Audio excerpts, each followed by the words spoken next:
Assalamualaikum warahmatullahi wabarakatuh. Alhamdulillahirabbil alamin allazi anzala sakinata fi qulubil mu'minin. Asyhadu an la ilaha illallah wahdahu la syarikalah wa asyhadu anna Muhammadan abduhu wa rasuluh sallallahu alaihi wasallam la nabiyya ba'dah. Faqala Allah ta'ala fil Qur'anil Karim, a'udzu billahi minasy syaithanir rajim. Bismillahirrahmanirrahim. Wala tubashirunna wa antum 'akifuna fil masajid. Shadaqallahul azim. Bapak-bapak, ibu-ibu, hadirin kaum muslimin, para jemaah Masjid Al-Kautsar yang dimuliakan Allah, yang tidak kami sebutkan nama dan gelar satu persatu. Kemudian anak-anak kami, para pelajar, para santri yang hadir malam hari ini, hadirin hadirat yang dimuliakan Allah. Pertama dan utama sekali, marilah kita sama-sama sejenak menyampaikan kalimat puji dan syukur. Alhamdulillah. Segala puji bagi Allah, Tuhan semesta alam, karena sampai pada malam Ramadan yang ke-22. Ya Pak Ibu. Iya ke-22 kini Pak Ibu. Kalau mereka ada pertanyaan jawab dia buat deh. Boleh sama-sama kan ya. Jadi malam ke-22 kita semuanya alhamdulillah masih diberikan nikmat kesehatan, nikmat kesempatan, kemudahan-kemudahan, sehingga kita masih bisa melanjutkan ibadah qiyam Ramadan kita dalam keadaan baik malam hari ini. Lain sehat-sehat sadarnya Pak Ibu. Alhamdulillah. Kemudian kita sampaikan salam dan salam kepada Nabi kita, Nabi Muhammad sallallahu alaihi wasallam, yang telah meninggalkan Al-Quran dan Sunnahnya sebagai pedoman hidup kita bersama. Mari Ibu dan Bapak, kita semuanya berusaha dengan istiqamah betul-betul menjadikan Al-Quran dan Sunnah-Sunnah Rasul itu sebagai pedoman hidup kita dalam melakukan seluruh aktivitas kita.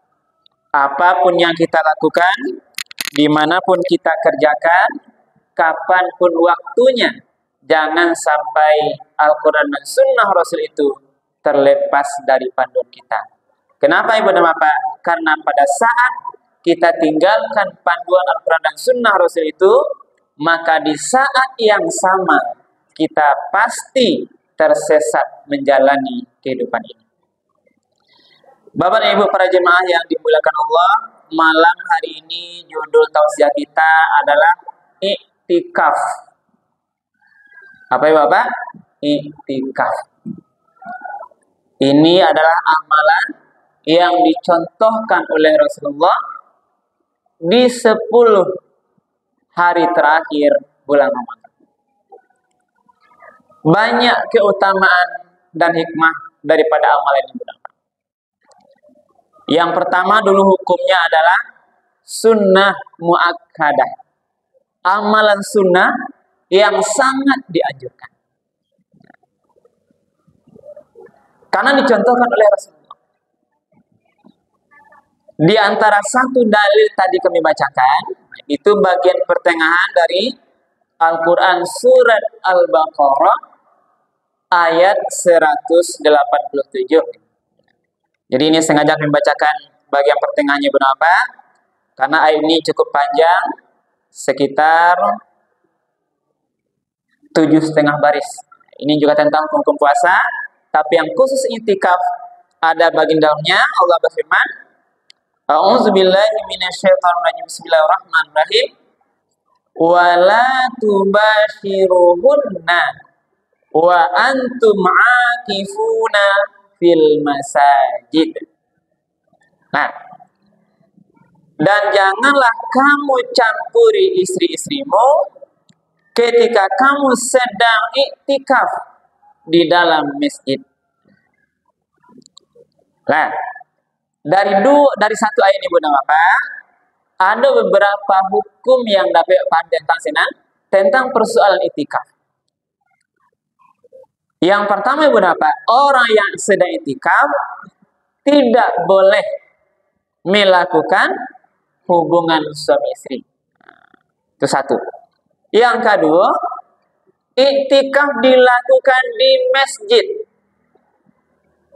yang mana ada di sana salat fardu sehari semalam, termasuk di sana dilaksanakan salat Jumat secara rutin. Nah, ini hukumnya. Berarti bolehkah di musala? Tidak sesuai dengan aturan. Boleh? Nah, jadi iktikaf ini sunnahnya berapa? Dilakukan di masjid yang didirikan salat fardu yang 5 dan juga salat Jumat. Nah, jadi mau ditambah waktu itu bisa dilakukan situ amal iktikaf. Nah, kemudian apa? Kita coba lihat dulu arti kata iktikaf. Nah, iktikaf itu secara bahasa apa? Artinya adalah itu berdiam diri. Jadi satu-satu pemahaman. Lalu bagaimana maksudnya? Secara istilahnya, iktikaf adalah berada di dalam masjid dengan niat beribadah dan mendekatkan diri kepada Allah. Nah, berdiam diri atau berada beberapa waktu di dalam masjid, ada niatnya. Berarti apa sah niat amal ini? Contohnya sengaja aku beriktikaf malam hari ini sampai besok. Itu yang sehari. Sengaja aku beriktikaf 10 hari bulan Ramadan lillahi ta'ala. Itu untuk 10 hari. Kalau di luar Ramadan bolehnya berapa? Iktikaf ini tidak hanya di bulan Ramadan. Boleh di luar Ramadan. Itu sengaja aku beriktikaf untuk beberapa waktu dalam masjid. Tapi yang kita bahaskan adalah iktikaf yang amalan mulia 10 hari di bulan Ramadan terakhir. Rasul mengencangkan ikat pinggangnya itu pergi iktikaf ke masjid, itu juga diajak keluarga istrinya. Nah, ini pemahamannya Ibu Nafa adalah iktikaf itu adalah berada dalam masjid atau berdiam diri dengan niat iktikaf beribadah dan mendekatkan diri kepada Allah. Awak ingin dake ke Allah. Yang selama aku mungkin jauh, awak rasa Allah mungkin jauh juga dari kita. Inilah amalan mulia, disunnahkan kita di 10 terakhir Ramadan kok beriktikaflah. Baik ke masjid, menahan diri, berdiam di situ di dalam masjid. Mangga kerja awak mau tahu tak dalam masa iktikaf? Nah, main HP, nah. Ini karena kamu saja sibuk dengan HP-nya, nah, celah HP gitu. Boleh mengaji, celah ada kon celah YouTube, celah video-video Facebook, bukan itu. Sama enggak gitu ya. Jadi kita beramal mendekatkan diri pada Allah. Berarti seluruh amal ketika berniat iktikaf, contoh baik ke masjid, iktikaf bertahan berdiam diri di situ, ada amalannya. Kalau sembarang keraja wak di iktikaf itu apa? Berarti tidak sampai tujuan mereka untuk mendapatkan pahala besar dari Allah dan mendekatkan diri pada Allah. Lah di antara amalannya yang pertama zikir, ya. Jadi kalau iktikaf malam itu apa? Tinggal perbanyak zikir. Subhanallah walhamdulillah wala ilaha illallah Allahu akbar. Ini bagian. Kalau berzikir biasa juga boleh. Itu aja waktu berjalan. Masuki Allah subhanallah, subhanallah. Di hati aja. Gak usah berkarya-karya. Nah, pokoknya kita sendiri beramal. Alhamdulillah, alhamdulillah. Sambil ingat nikmat Allah. Astagfirullah, astagfirullah. Ini sambil minta amal pada Allah. Jadi berzikir. Amalannya bertasbih. Sering-sering baca subhanallah. Subhanallah, subhanallah, subhanallah. Ini yang banyak. Subhanallah. Apa lagi? Membaca Al-Quran. Inilah. Jadi mengaji. Baca Quran. Sekolah ibu apa? Kalau mungkinlah di 20 terakhir kau yang tamat khatam 1 juz, alhamdulillah, yang 2 juz alhamdulillah, yang sudah 30 juz alhamdulillah. Dan ini kesempatan terbaik juga ibu apa?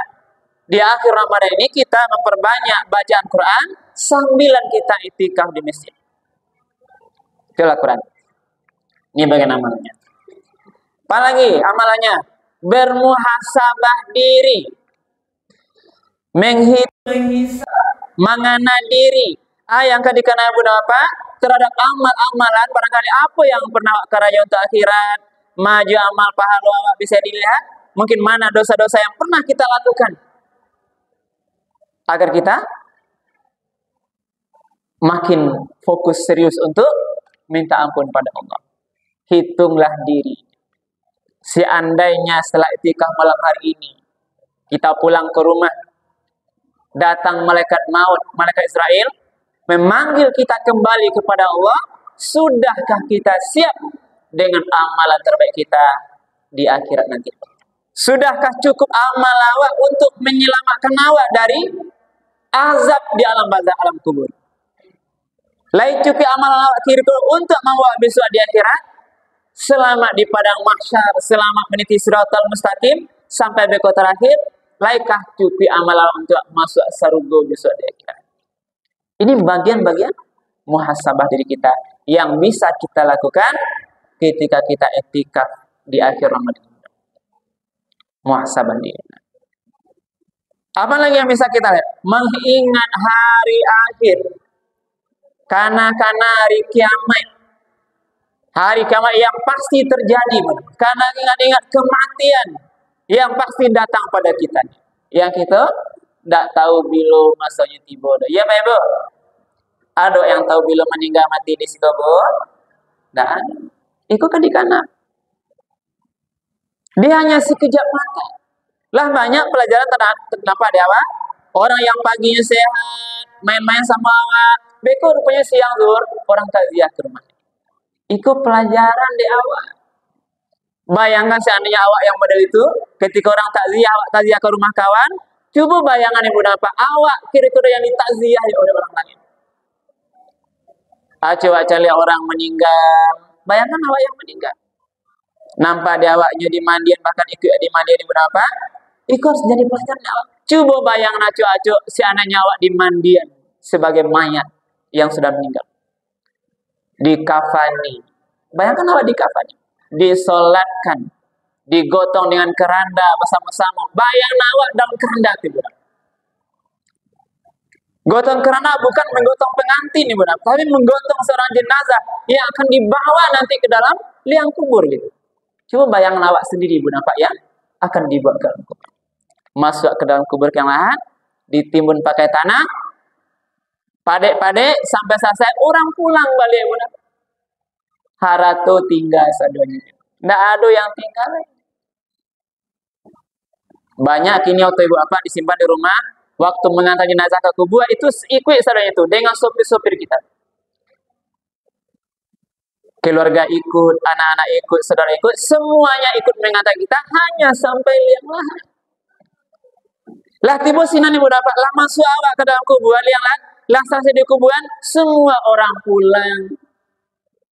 Bahkan istri tercinta tidak sanggup menunggu kita lama-lama, paling lama setengah jam itu. Pasti dia pulang. Iya Pak Ibu. Suami kita demikian, anak yang kita sayang tidak lama-lama dia. Paling lama setengah jam. Nangis-nangis sebentar, beko siram sebentar, pulang aja lebih. Tinggal seorang di liang lahat. Ke hujan hari hujan lah, hujan di sana. Sebelumnya terdengar kabarnya orang pulang telapak kaki berjalan.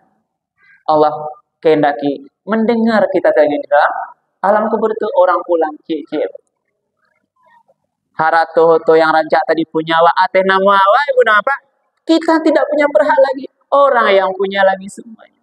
Rumah rancak tinggal, ameh perak tinggal, sadonya tinggal, kecuali hanya amal ibadah kita. Tunan kadikanak-kanak. Termasuk amalan itikaf kita. Kita pasti nanti meninggal. Maka sebelum nanti menyesal, di akhir nanti perbanyaklah amal soleh selagi kita masih hidup. Nah, kita lanjut Bapak Ibu ya.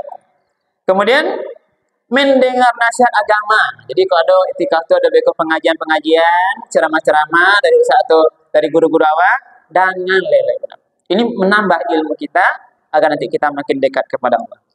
Kemudian juga bergaul dengan orang-orang soleh. Orang-orang soleha, elo-elo, ilmunya banyak, bakal ini. Inilah kesempatan juga di itikaf. Nah, ini gambar. Nah. Dalam hadis Rasulullah, ini dalil menyatakan ibu apa? Anna Nabiya sallallahu alaihi wasallam kana ya'takiful ashar al-awakhira min Ramadan. Bahwa sebenarnya Rasulullah SAW itu melakukan itikaf 10 hari di akhir Ramadan hatta taufahullah, sampai dia diwafatkan, meninggal, diwafatkan oleh Allah. Summa takafa azwajuhu min ba'dihi, kemudian dilanjutkan itikaf itu oleh istri-istri beliau setelah beliau itu wafat. Ini hadis riwayat Imam Muslim. Nah, bagian terakhir Ibu Bapak, keutamaan itikaf. Nah, waktu tidak panjang nih, Pak ya.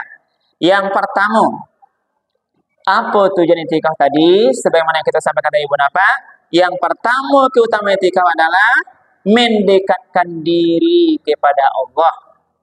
Nah, Allah harus mendake, baru sama dengan amal soleh awak. Terutama tadi itikaf di masjid itu, berdiam di masjid tujuannya boleh dake awak kepada Allah. Allah ingin akrab dengan Allah. Kalau Allah dake awak kepada Allah Ibu Bapak, tentu nanti seluruh kemuliaan, seluruh keistimewaan, seluruh rahmat, kasih sayang Allah akan diberikan lebih kepada orang-orang yang tentu mendekat kepadanya. Satu. Yang kedua hikmahnya adalah kita sejenak menjauhkan diri dari hal duniawi. Nah, di sama itikaf itu berlatih diri mengurangi pakar dunia. Jangan dunia aja lah dipikiran tarik menarik. Kita kurangi mana zuhud Ibu Bapak. Kita berpikir akhirat lagi. Orientasi kita akhirat. Siang hari lah akhirat, lah manggaleh, ya Ibu. Lah sibuk sadonya, baraja mengajak cari uang. Kau Ibu menggaleh pabukuan, macam-macam lah keranya, kasawah ke ladang. Malam hari akhir Ramadan, wak tinggal sebentar dulu. Beramal ibadah itikaf, mendekat diri kepada Allah. Boleh jangan terlampau awak, terlampau loba, cangok kepada urusan dunia kepada. Dunia ini hanyalah tipuan, la'ibang walahwan, hanyalah permainan dan senda gurau yang kadang-kadang menyesatkan kita. Kalau kita tidak pandai-pandai. Jadi waktu tinggal dunia, fokus beribadah, itikaf untuk mendekatkan diri pada Allah. Nah, nyampe Bu. Yang ketiga, membantu meningkatkan kualitas ibadah. Nah, jadi ini berlatih kita. Boleh itikaf itu mengaji awak kualitas lebih baik. Karena tidak banyak mengaduh kan. Kalau semuanya waktu itikaf tidak begitu ramai orang, akan meningkat kekhusyukannya insyaallah. Muhasabah diri dan sebagainya. Jadi memang itu untuk meningkatkan kualitas ibadah kita. Yang terakhir, apa gunanya itikaf itu? Berburu malam Lailatul Qadar. Nah, intinya. Nah, jadi gunanya itikaf itu mudah-mudahan mereka selama itikaf itu dapat dapat pahala malam Lailatul Qadar. Lailatul Qadri khairum min alfi syahrin. Malam Qadar itu nilai pahalanya jauh atau lebih baik daripada 1000 bulan. Ya Pak Ibu? Berapa bulan tuh? 1000 bulan. 80 tahun lagi apa pahalanya? Umar aja 50 lah meninggal karena tapi diberikan kesempatan satu malam, malam Qadar malam mulia itu diberikan amalan. Nah, kalau mengaji awak pahalanya sama aja mengaji 1000 bulan. Salat awak sama aja salat 1000 bulan. Zikir awak sama dengan zikir yang pahalanya 1000 bulan lebih baik. Inilah betapa mulianya Bapak. Inilah barangkali kajian kita malam hari ini Bapak tentang itikaf. Mudah-mudahan kita punya pengetahuan dan semangat bagi yang barangkali punya waktu ke lapangan. Nah, ini kalau aku sedikit teman Bu, ada yang bertanya, ibu-ibu boleh itikaf tidak? Boleh nih? Apakah boleh ibu-ibu beritikaf? Boleh, tapi dua syaratnya ya. Yang pertama, izin suami dulu. Nah, kalau nak boleh, udah ada nak boleh itikaf dah. Bang, awak malam ke itikaf, tak boleh ni udah. Mengerti lah buat tadi. Jangan paksa itikaf. Yang kedua, tidak menimbulkan fitnah. Nah, kalau bisa menjaga yang dua itu, silakan ibu-ibu bertikaf. Sebagaimana juga Ummul Mukminin istri Rasulullah juga bertikaf di masjid. Enggak lah, Ibu ya. Tentang yang pertama tadi, Ibu. Baik. Terima kasih Bu Napa yang dapat kita sampaikan. Mudah-mudahan bermanfaat. Berbanyak maaf kalau ada yang kurang berkenan. Kami akhiri subhanakallah bihamdika asyhadu an la ilaha illa anta astaghfiruka wa atubu ilaik. Billahi taufiq wal hidayah. Wassalamualaikum warahmatullahi wabarakatuh. Terima kasih kita ucapkan kepada Ustaz, semoga apa yang disampaikan menjadi nambah wawasan bagi kita dan bersama. Alhamdulillah.